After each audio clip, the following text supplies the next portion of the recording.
আমি আগুন, যদি আমাকে ছেড়ে দেওয়া হয় তাহলে উপরের দিকে উঠে যাব, আস্তে আস্তে বড় হয়ে যাব, কমবো না। আল্লাহ রাব্বুল আলামিন ওই সময়তে বুঝতে পারলেন যে আজাজিলের অন্তরের ভিতরে অহংকার তৈরি হয়ে গিয়েছে, তার ভিতরে তাকাব্বুর তৈরি হয়ে গিয়েছে। সে নিজেকে বড় ভাবে, দামি ভাবে, সে নিজেকে সব চাইতে বড় ভেবে নিয়েছে। এই কারণে আমার আল্লাহ রাব্বুল আলামিন এই অহংকার তাকাব্বুর সহ্য করতে পারল না। কারণ কি, পৃথিবীর বুকে একমাত্র যিনি অহংকার করবে তিনার নাম হলো আল্লাহ, ঠিক কিনা?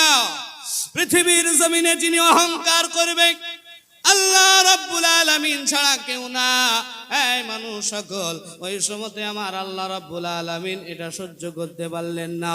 এই কারণে আজাজিলকে বলল, ওরে আজাজিল, ওয়া কানা মিনাল কাফিরিন, তুই কাফের হয়ে গেলি, আমি তোকে কাফের বানায়া দিলাম, তুই জাহান্নামী হয়ে গেলি।